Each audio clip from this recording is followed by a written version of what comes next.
Welcome back, everyone, to the Damage Report. I'm John Arola. Big old show where we're not only going to be joined once again by U.S. Senate candidate from Maine, Betsy Sweet. In just a little bit, she'll be breaking down how her race is developing, what Susan Collins has been up to, all of that. But we've got a lot more too. Just a little bit from last night's debate. Bernie Sanders gave a particularly good answer on the topic of climate change and what needs to be done about the crisis we're facing. And I want to put it in some context of his past commentary on this issue and some of the related stuff that we've learned recently about what ExxonMobil learned about climate change as much as 40 plus years ago. So stick around for that too. We also have Ilhan Omar's new housing plan, great piece of legislation right there. And we're gonna be closing out the show with a tiny little study that shows what makes people trust or not trust poll results. It is not necessarily shocking, but it's important that you understand as we go into a time in the next year where we're gonna see a lot of different polls, what is gonna influence how people respond to it. And so we've got that coming up for you too. But before that, just a little bit of the fallout from yesterday's fairly bombshell testimony from Gordon Sondland. So we're gonna be starting off there with the impeachment inquiry. So yesterday, we know that a lot was revealed by Gordon Sondland. He confirmed really quickly, really succinctly that he believed that Donald Trump had set up a quid pro quo with the leadership of Ukraine. But what does Trump think about that day of testimony? Well, he was pretty confident and he feels like he has at least a few good defenders out there in right-wing media. And so I wanna analyze some of how they've been messaging around this. So he tweeted out some positive comments from Ken Starr saying, Ken Starr, former independent counsel, said, quote, does this reach the level of treason, bribery, or other high crimes and misdemeanors?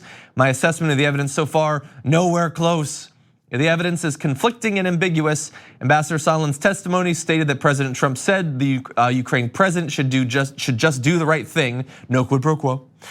You shouldn't charge, but you cannot convict a sitting president on the basis of conflicting and ambiguous evidence and destabilize the American government. Thank you, Ken. So that is what Ken Starr said. Obviously, Trump very much likes that. There's just a couple of issues with what Ken Starr said there. But even more importantly for Donald Trump, I would assume, there's issues with his belief that Ken Starr is providing a rock solid defense for him. So he quoted a part that makes it look like Ken Starr is totally on his side. But Ken Starr doesn't think he should be impeached. That doesn't necessarily mean he doesn't think that we've learned quite a bit of disturbing information. So here is more of Ken Starr's actual commentary.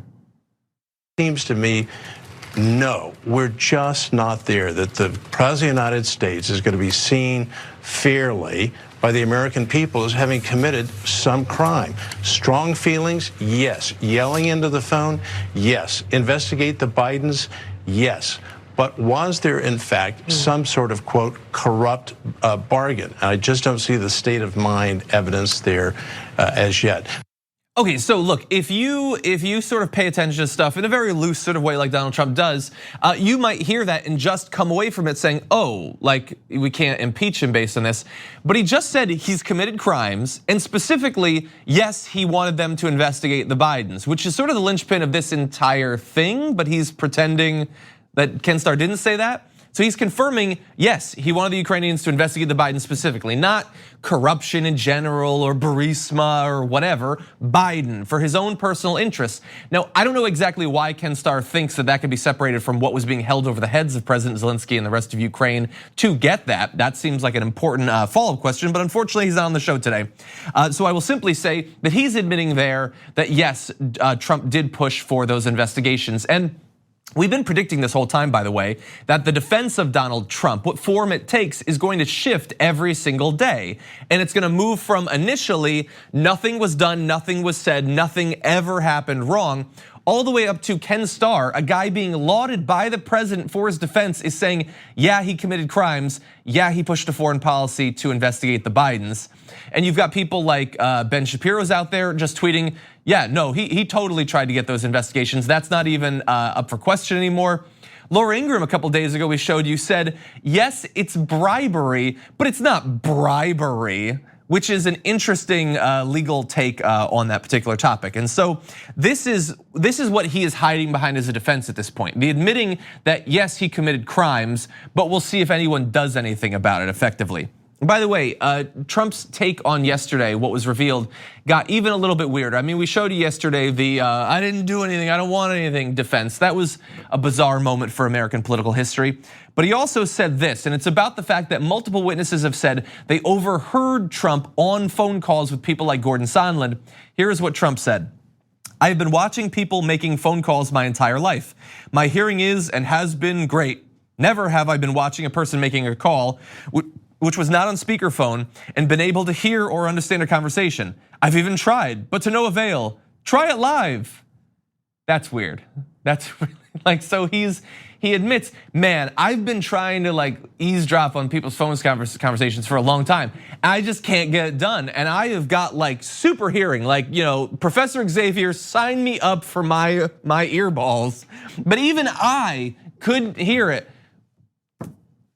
I hope that I never get in the position where my believed legal defense rests on, I have mutant hearing, it's impossible to eavesdrop on calls. What are you talking about, man? First of all, this has led to, you could go on Twitter, multiple people who've been in cars with him or people that he's talking to on the phone and could hear both sides. They're saying, no, in the direct example that you're giving, yes, I've done it, obviously. And all the rest of us, like, have you never heard someone's voice coming out of a phone? That's not difficult, that's not rare. Every Trump supporter knows that, man. You've heard people talking on the phone. Who is this convincing at this point? But these are the depths that he has had to descend to. And of course I understand to some extent, yes, it's intended to be a bit of a distraction from the bombshells that were actually revealed yesterday. But I feel like we've done a pretty good job of summarizing that. So I'm not too worried about people missing what was revealed. It's interesting though, Trump's response every day, what he's actually trying to push. But with that, these are not the only people defending Donald Trump. So I want to go a little bit broader and talk about some more of what came out yesterday in light of Gordon Sondland's testimony. So Gordon Sondland had a couple of big lines. One was summarized, I imagine, in a way that we're gonna remember for a very long time. On the literal front page of the New York Times, we followed the president's orders. That's, I'm sure knowingly from the New York Times point of view, that's like a Nixon era front page right there that they're making in real time. And that's huge, that should be case closed, but it's not because we live in a ridiculous world. Here's the thing though, to have gotten that message, you had to read the New York Times or at least pass by one. And not everyone does. Some people get their news from other sources. So what if hypothetically you weren't getting your news from the paper of record? What if you were getting it from foxnews.com? Well, that sort of "we follow the president's orders" headline, that was all over places like CNN and MSNBC. Lots of places were talking about that, but not Fox. Fox had headlines like this. So this is literal front page Fox News throughout yesterday. So one is, President Trump declares it's all over for impeachment inquiry after Sondland testimony. So, okay, he did say that, that's technically true, and I've been really frustrated to see a bunch of tweets to that effect just saying Trump says it's over. Like, okay, I think he might be a little bit biased. Like if Obama had said it's all over on Benghazi, we're done with this thing, would that be the front page of Fox News on that? I kind of doubt it. But that's what took up that real estate for an hour or two. Later on, they had Follow Live. Sondland says Hunter Biden's board role clearly looks like conflict of interest, because they are trying to sustain, like, what is there, 2% of America that thinks that Hunter Biden's an important part of this story, and they are trying to beam directly into the eyeballs of those people, their take on the news. They go on to say, Follow Live, Jordan pins Sondland for omitting Trump's key language from opening statement. Fox News apparently the only person who's actually satisfied with Jim Jordan as a strong defender of the president there. No, Jordan is coming across as emotional and like jumping from one point to another, not being qualified for the position that they've pulled strings to get him into, and yet Fox News has to pretend that they're very satisfied with it too. So look, regardless of which part of this that they're focusing on, if it's Trump's weird performance during Chopper Talk or Jim Jordan or Hunter Biden, the important thing is they couldn't actually just clearly show what Gordon Sondland said. This guy who's a huge fan of Donald Trump, like we've said many times, gave him $1 million. They have to pretend like he's some sort of antagonistic anti-Trump guy, and you can't get the actual true information from him. But that's not that surprising after all, it is Fox News. What was a little bit more surprising was even the New York Times, who I gave credit to a little bit earlier, They have allowed Donald Trump to control this narrative in a way that never should have gotten off the ground. And that has to do with the big Sharpie printout of the phone call that he had with Gordon Sondland saying, I want nothing, I want nothing, I want no quid pro quo.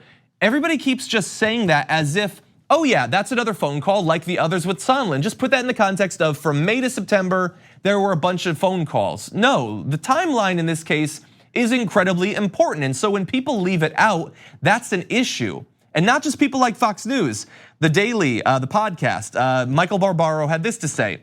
So the most senior figure and the most involved figure in all of this from the Trump administration, who declares that this was a quid pro quo, he's talking about Gordon Sondland there, is simultaneously testifying that the president gets on the phone with him and says, this is no quid pro quo.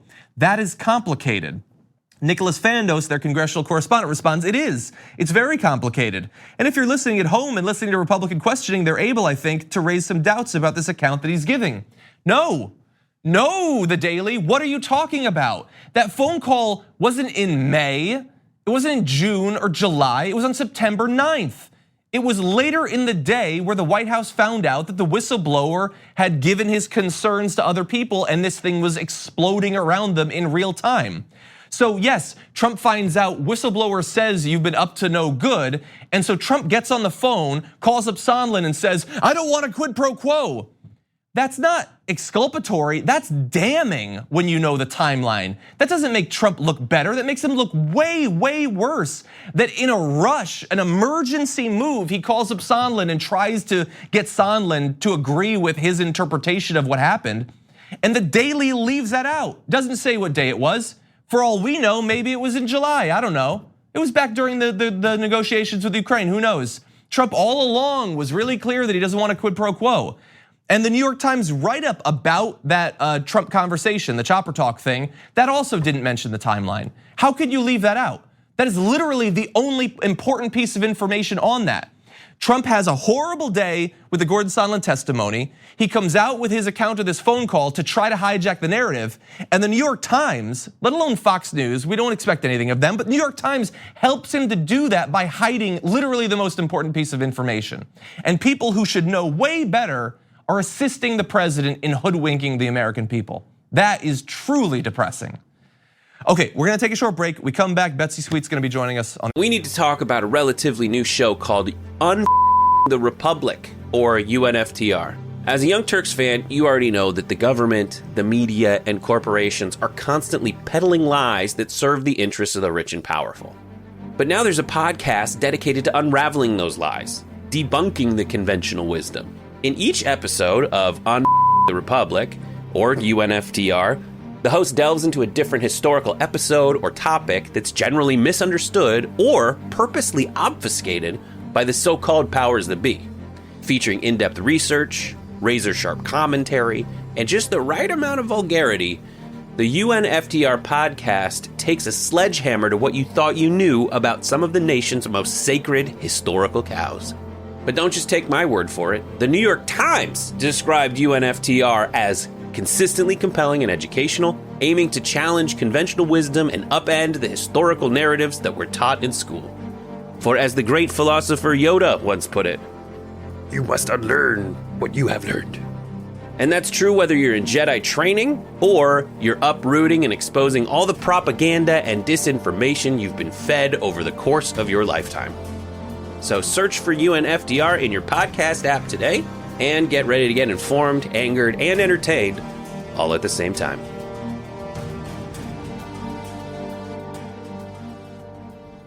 The other side.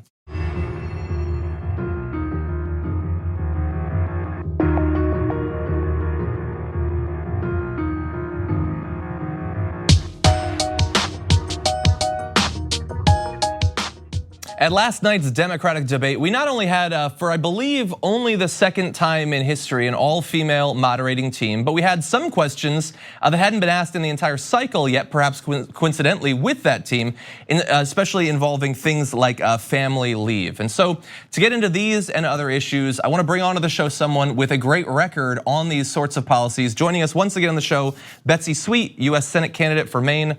Betsy, welcome back to the show. Thanks, hi John, how are you? I'm doing well, how are you? Great, thanks. So before we jump into some of the policies individually, as I mentioned at the debate, we finally had a question about family leave. You have a history with that issue, so what did you think about that?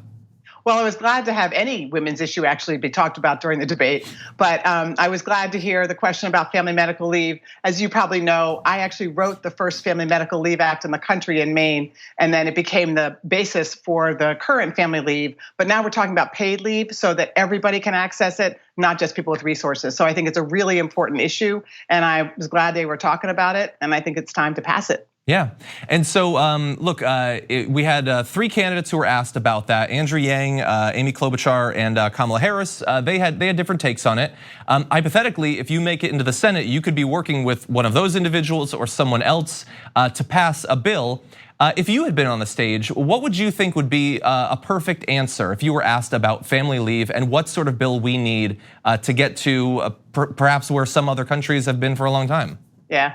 Well, I would say we definitely need paid family leave accessible to everyone, and it needs to be 6 months because there's a lot of people who can't access. It's a shared value in America. No one thinks that when someone is sick and you have to take care of them or you have a baby that you should lose your job. So this is way overdue. So I would work really hard for paid family leave for everyone and to make sure that we pass it as soon as possible. And I guess just a little bit more on that. I mean, we have to acknowledge that this debate was happening in Georgia. That's one of many states that over the past year or two has been the focal point of some pretty strong legal attacks against women's reproductive freedoms and other rights of those sorts. What did you think about the overall coverage outside of the family leave, inside of the debate on issues affecting women? Yeah, I think there hasn't been enough focus on it. Here in Maine, we're very focused on it since Susan Collins, the person I'm running against, was the deciding vote on Brett Kavanaugh. Yeah. And so our right to choose is completely under attack. And without that, there's no economic equality, there's no social equality, there's nothing. So I think we need to spend more time on that. And having just the right to it does not mean having access to it. So that relates to healthcare. Until we get healthcare for all and Medicare for all, those access doesn't mean anything. We have to actually be able to have coverage and have it in rural areas like in my state so that people can actually access those things. We have to talk about pay equity. We have to talk about a lot of issues that affect over half the population, which have been pretty much absent from this debate. So Betsy, you mentioned Kavanaugh there and her being the deciding vote. And I think her speech attempting to justify that vote is probably one of the most important speeches that she ever gave. And if there's any justice in the universe, people will remember her based on that speech. So at the time, there was a belief that that could be the deciding factor in her reelection bid. I haven't been following it incredibly closely. I have a feeling you probably have a pretty good opinion on that. How important, now that we're more than a year out, how important was that vote and that speech for the race that you're running against her right now? It's really important for 2 reasons. One is that was such a betrayal. It felt to so many of us like here was the one thing that she could have done to protect this right for a lifetime appointment, and she betrayed us. And so to listen to her for 45 minutes to find out that she was going to do what many of us had come to believe she was going to do all along was really, really hard. But I think it's just that and many other issues like the tax cut.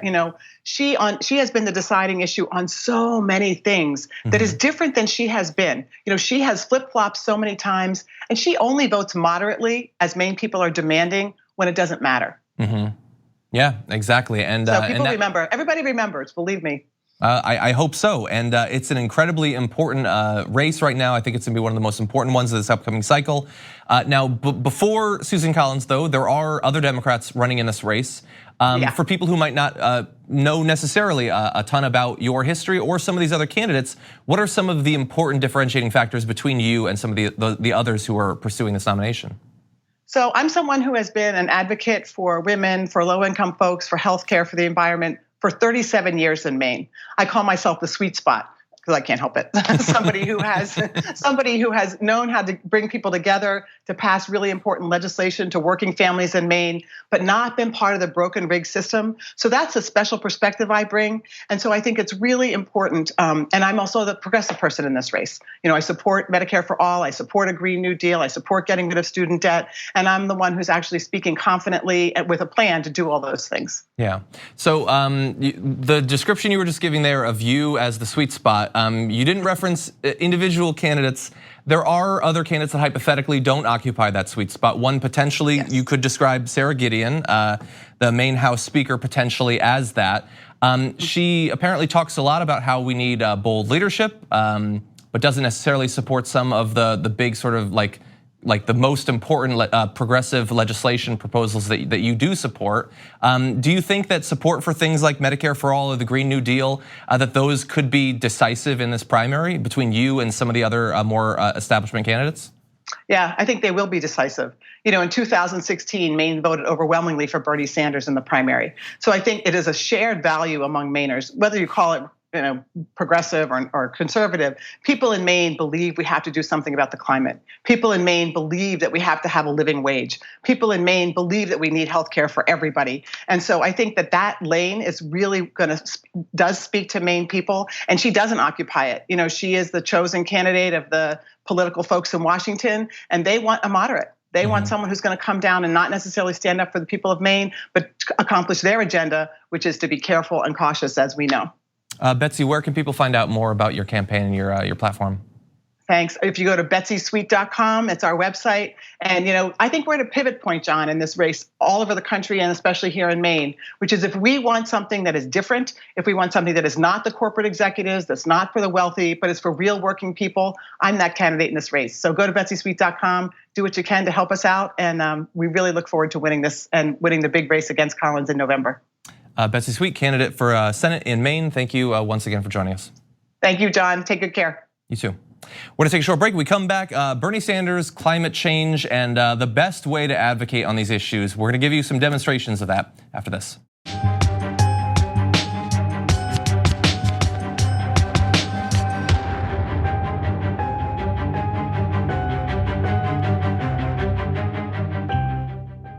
There are right ways to communicate around the climate crisis and wrong ways to communicate around the climate crisis. And then there's the best way to communicate about it. And I believe that last night at the Democratic debate, we saw a pretty good example of that. Here is a bit from what Bernie Sanders said. I disagree with the thrust of the original question, because your question has said, what are we going to do in decades? We don't have decades. What the scientists are telling us, we don't get our act together within the next 8 or 9 years. We're talking about cities all over the world, major cities going underwater. We're talking about increased drought, talking about increased extreme weather disturbances. The United Nations is telling us that in the years to come, there are going to be hundreds of millions of climate refugees, causing national security issues all over the world. What we have got to do tonight, and I will do as president, is to tell the fossil fuel industry that their short-term profits are not more important than the future of this planet. And by the way, the fossil fuel industry is probably criminally liable because they have lied and lied and lied when they had the evidence that their carbon products were destroying the planet, and maybe we should think about prosecuting them as well. Thank you, Senator Sanders. It is shocking to me that that is not a bigger headline coming out of the debate. That not only did he give by far the best answer on climate change, other people like Tom Steyer had some good commentary or whatever, but for the most part, it was people saying, yes, I think that climate change is real, and I think we should do something about it, and something, clean air and water. Not any sort of urgency, any sort of passion that is required for me as a skeptic when it comes to believing that politicians will do anything about this, for me to believe that you will actually prioritize it, that it won't be something you'll get to at some point in your presidency, maybe you'll pass some sort of subsidy or something like that. No, that you not only have been out in front as a supporter and sponsor of the Green New Deal from the very beginning, but that it will be the highest priority for your administration. He made that very clear. No one, whether you're a Bernie Sanders supporter or not, can deny that he takes it more seriously than anyone else standing on that stage. We're gonna return in a second to the end of his answer when it came to prosecuting fossil fuel executives. But here's the thing. It should not be a shock that Bernie Sanders is one of the best in the country on this issue, because he's been talking about it for longer than virtually anyone else. Here's some video from another Democratic debate back in October of 2015. He was asked not about climate change, but about the biggest national security threat facing the United States, and here's what he said. Today, the scientific community is virtually unanimous Climate change is real. It is caused by human activity, and we have a moral responsibility to transform our energy system away from fossil fuel to energy efficiency and sustainable energy, and leave this planet a habitable planet for our children and our grandchildren. So it was pretty quiet in response to that. I mean, there were people, commentators that night who were making fun of him. Like, he's asked about national security, he's talking about climate change. That's quaint. Look at Grandpa, he's worried about the climate. He was proven right, 100% right. Everyone should have been answering the question in that way at that time. And the thing is, now many of them would bring it up. In no small part, I think, because some people had to lead on that issue. People like Bernie Sanders and a lot of the people in the crowd who were like, yeah, whatever, climate change, I technically care about that. I believe the scientists or whatever, but they didn't get fired up on the issue hearing about it at that point. I have to imagine that if they were listening to that same answer now, they would take it far more seriously. And all of that's to say that it matters that someone has been right on this issue for a very long time. But not only that, right in the right way. And so doing something about climate change doesn't just mean accepting the science. It doesn't just mean pushing for the right policy. It also means being willing to go up against the entrenched interests that have been the reason we haven't done anything about climate change this whole time. It's not like the scientists have been telling us the climate is changing and some people are skeptical, and then a mile away off in the woods, the fossil fuel companies are thinking, I wonder what's gonna happen in DC. No, they've been involved from the very beginning. In fact, they've known about this issue longer than anyone in politics, virtually anyone out in the civilian world. And because they knew and because they hid that information while profiting massively from a product that would kill thousands and thousands of people on a yearly basis, that is where Bernie Sanders comes in with his talk about the need to potentially prosecute them. So before we get to some of what they knew, I want to go back just a little bit this year when AOC in Congress was interviewing Dr. Hoffert. There's a former Exxon employee, and she summarizes really well what Exxon knew, not a year or two ago, but decades and decades ago. We have documents going back decades showing specifically that ExxonMobil or Exxon knew about climate change. In 1977, Exxon scientist James Black told Exxon's top executives that, quote, the most likely manner in which mankind is influencing the global climate is through carbon dioxide released from the burning of fossil fuels. This was in 1977. This was followed by an internal memo in 1979, which stated that, quote, the present trend of fossil fuel consumption will cause dramatic environmental effects before the year 2050.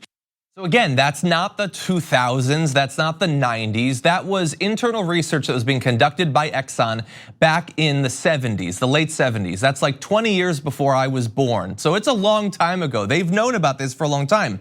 And they knowingly lied about it. Not only to fool some politicians, but for the most part to fool the American public into continuing massive subsidies to these companies, lack of interest or money or funding or anything like that for alternative energies.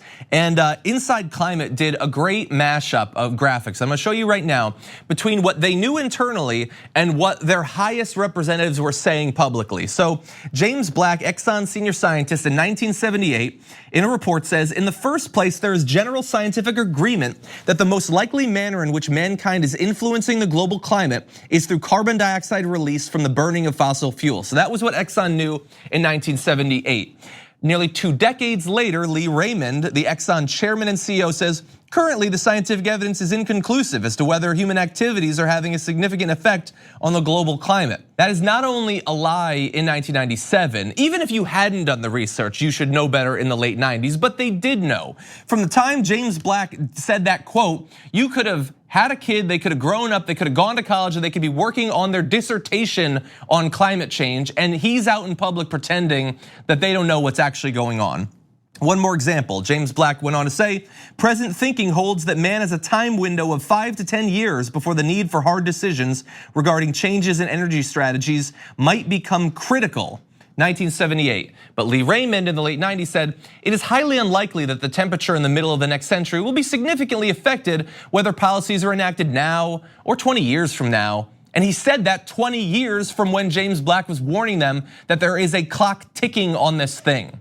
And here's the thing, if we had done something about this when James Black was writing, we could have been gradual as hell. It could have been a tiny little tweak here, a little bit more fuel efficiency each year there, and we would have been perfectly fine.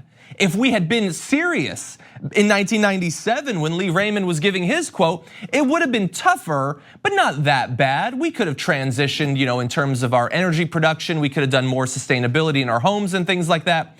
But no, because people like Lee Raymond lied, and because opportunistic politicians were getting paid by companies like Exxon, we're left in a really horrendous situation where we need to go full force into this thing. And even then, we will not be able to avoid all of the worst effects of climate change. If we had listened to Bernie Sanders back in that 2015 debate, we'd be significantly better off. But we are where we are.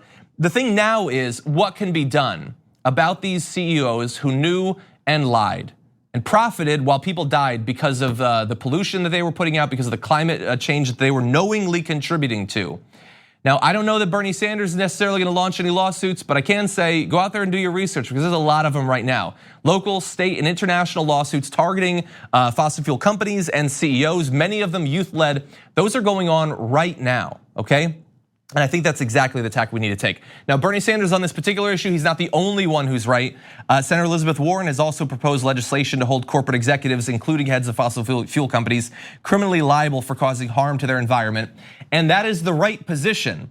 But it is a very different thing to do what Bernie Sanders does, which is to use the limited amount of time that you have as a candidate on that debate stage to make sure that people know where you stand on the most important issue, what needs to be done, and who we're gonna be fighting against along the way. Bernie did that, and the others, there's still time to learn from that example. Okay, we're gonna take a short break. We come back, lots more to get to.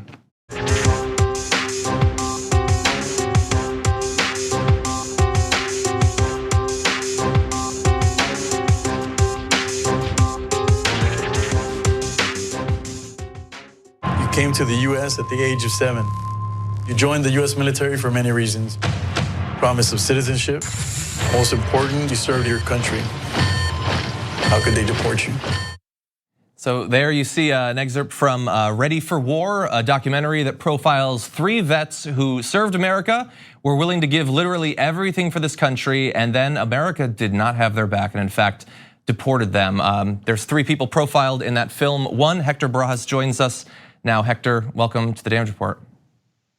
Hi, good afternoon, and thank you guys for having me at this program, and very super excited.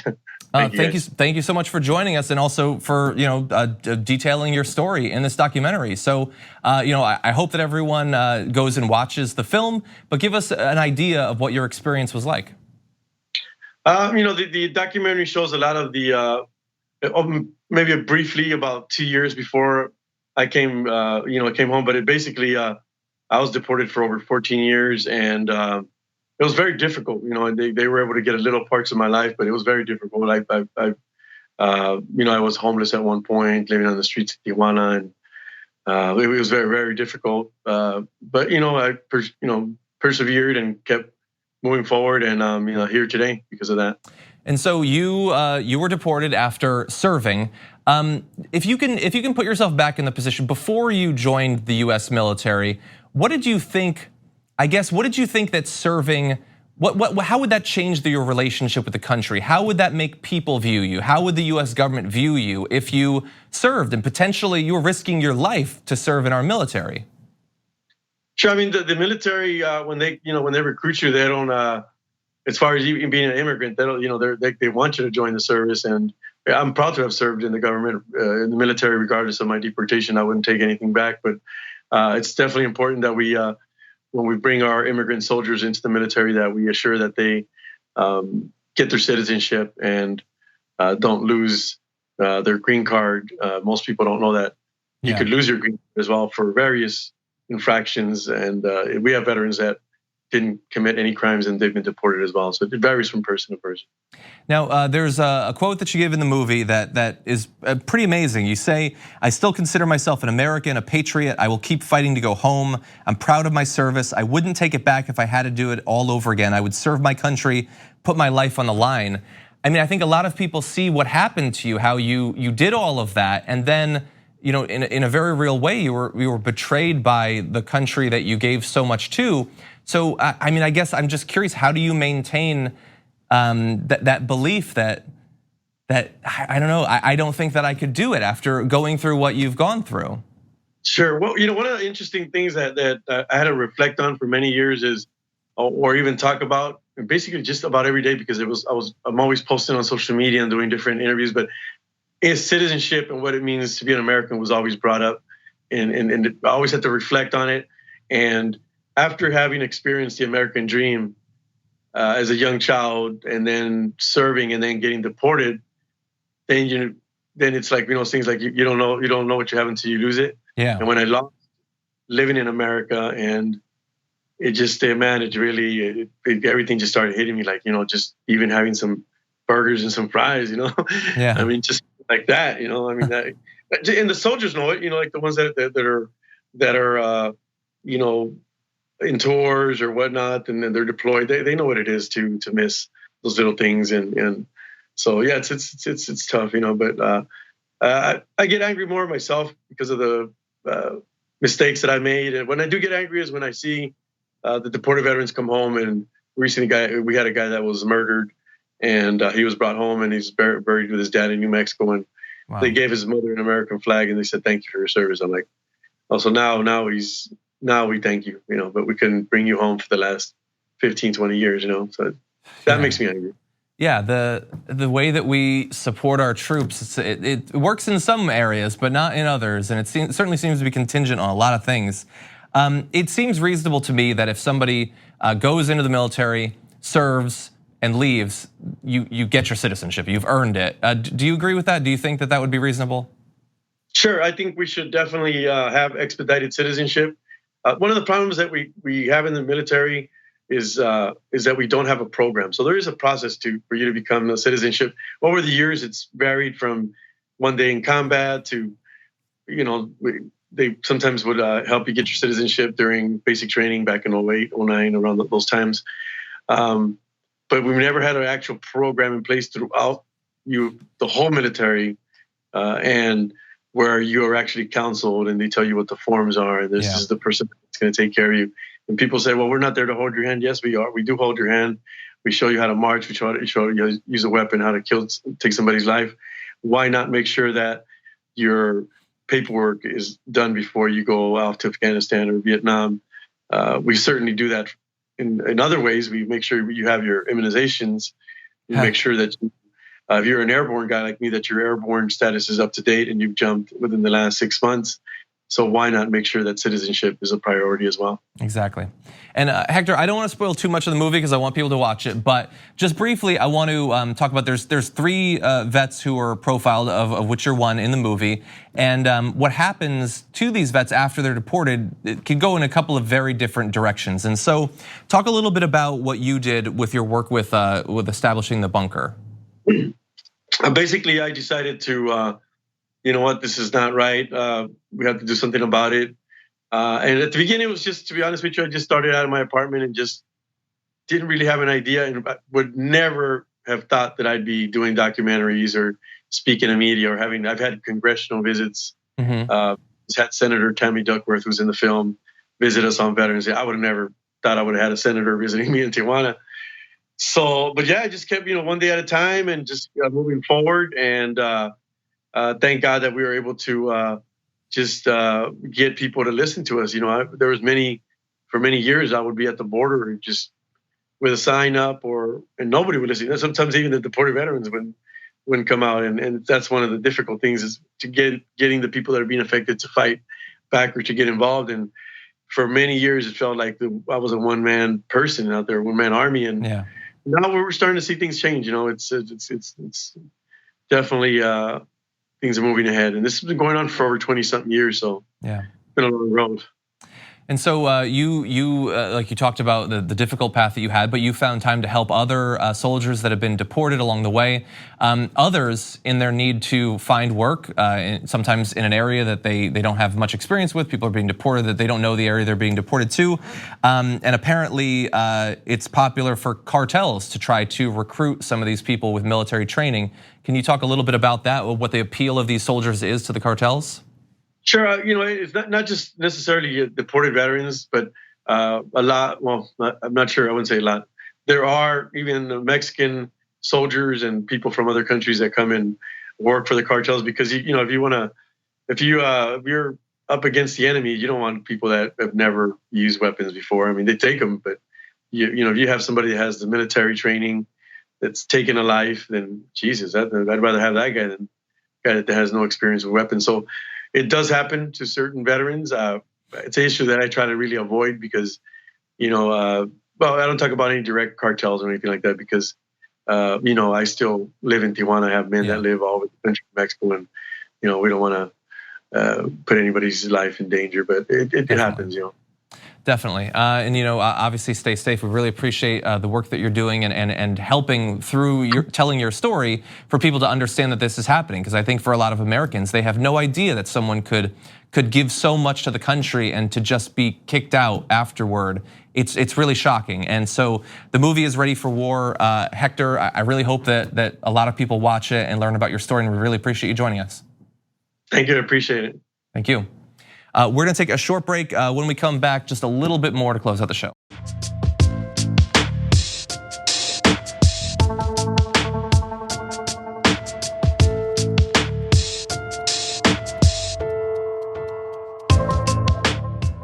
So what is the difference between a person trusting a poll and the results of a poll and not trusting it? Well, you might think, oh, it's the methodology, how many people they talk to.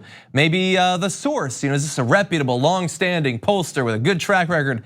Well, maybe that has some influence, but unfortunately, some of it is just simple human psychology and it's a little bit depressing.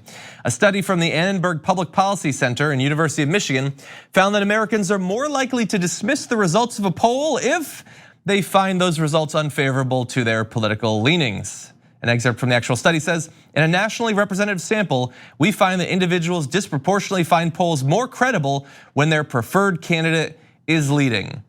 And that is just a reminder that we are, at the end of the day, simple animals. That's all that we are. We think that things are true if they feel good. Oh, if it's nice and it makes me happy and warm to think that it's true. And that has nothing to do with whether or not a poll is credible.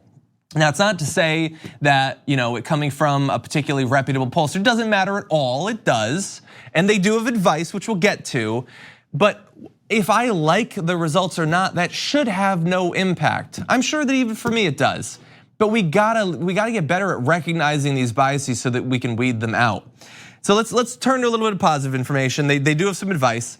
It went on to find that publicizing a poll's methodology is the best way to dispel illusions of partisan bias in objective sampling of the population. And they say specifically, this is Ozan Kuru, says, if people focus on these objective aspects of polls, they may be less likely to immediately dismiss results that they find unfavorable.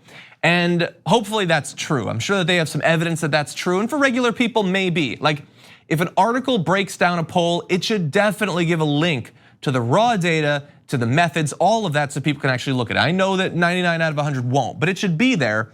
But that's not gonna work for everybody. So they say that this will help to correct for partisan bias. But unfortunately, even when the methods are there, it runs up against partisan bias. So in recent days, I know nobody has cared about that, but I broke down in detail an op-ed for The Hill and a Sean Hannity segment, both of which discounted the results of a poll because from what they said, it talked to too many Democrats and not enough Republicans. And so if you're a regular person listening to that or reading that op-ed, you might think, yeah, wait, why did they talk to more Democrats than Republicans? How could the poll possibly be reputable or reliable if they did that? But here's the thing. It's not like you had to go to the raw data. In the articles they were themselves linking to, it talked about how the results were weighted to correct for the fact that they talked to too many Democrats and not enough Republicans. It's not like people whose literal career, their life's work is crafting polls, don't know that that could throw off the results, and so they have statistical methods to fix for it. But either the writer of that op-ed and Sean Hannity don't understand what that means, and that's a very real possibility because people love to talk about polls without having any idea how they're actually created, or they can't be bothered to read about it. And so it's great advice to say that that should be there. That'll help for some people, but there are some partisan actors that don't care whether a poll is reliable. They care about a narrative that they want to help sustain. And sometimes, I'm gonna keep it real, I feel like a crazy person when I see people talking about polls. I believe it's safe to say that I'm literally one of the only people in media who has taken multiple courses in how to create and run and analyze polls. It's not a required thing in journalism for people to understand that. to do whole segments on it, to write up op-eds about it. But we can learn about polls. We can learn what makes for a reliable poll and what doesn't.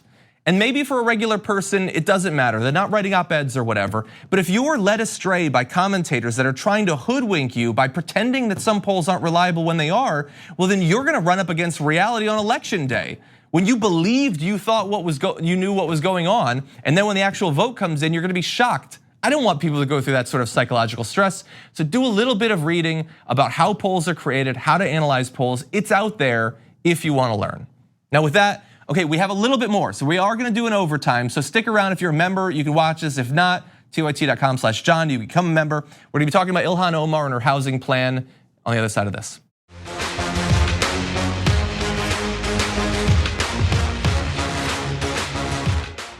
The framework that is the Green New Deal obviously involves a lot of different issues, and it's already generating multiple pieces of legislation. Take a look at this video where Representative Ilhan Omar announces her new Green New Deal inspired housing plan. One of the first things I noticed when I came to the United States were people sleeping on the side of the streets. And I have been on a mission ever since to make sure that there are no humans left in that situation.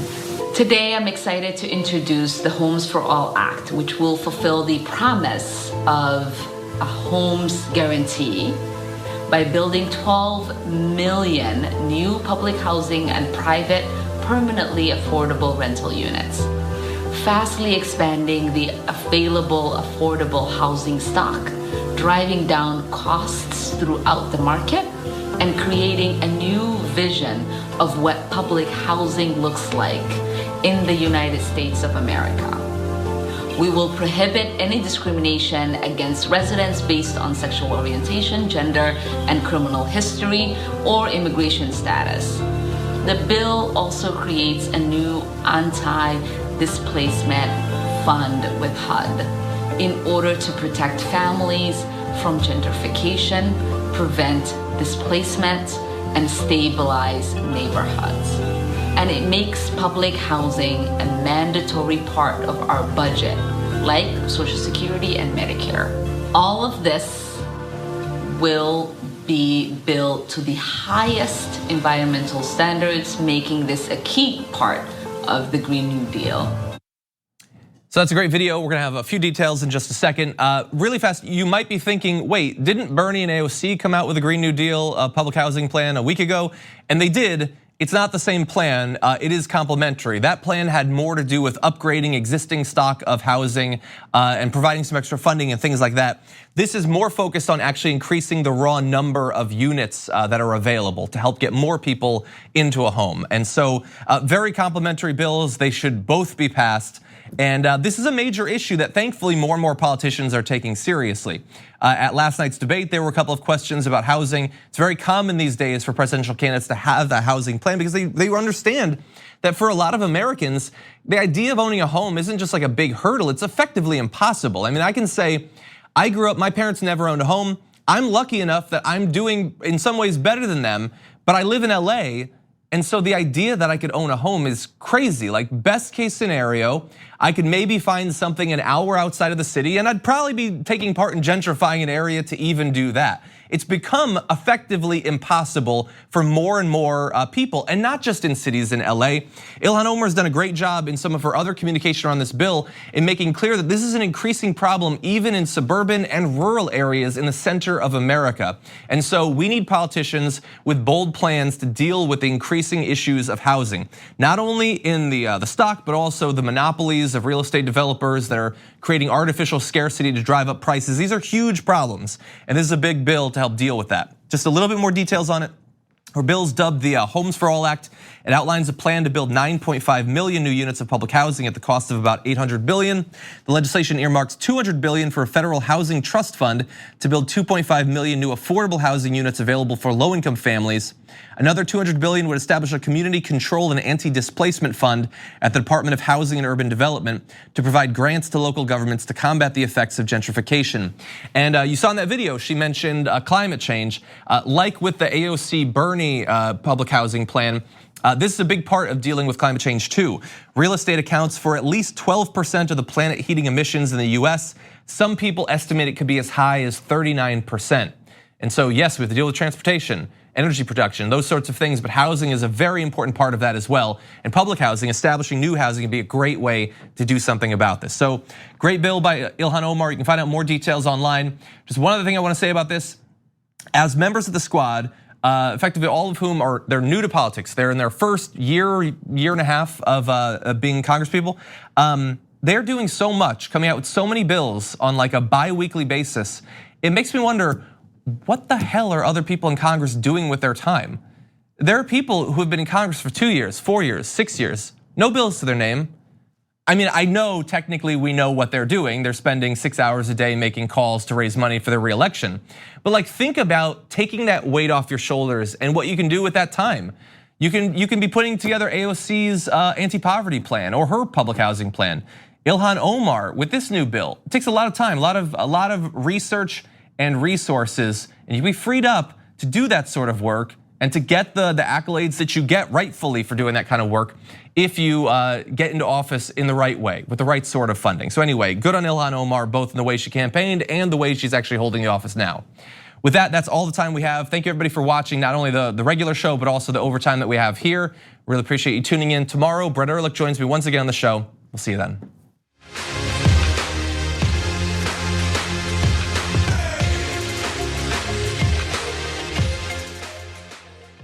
Thanks for listening to the full episode of The Damage Report. Support our work, listen ad-free, access members-only bonus content, and more by subscribing to Apple Podcasts at apple.co/TYT. I'm your host, John Adarola. I'll see you soon.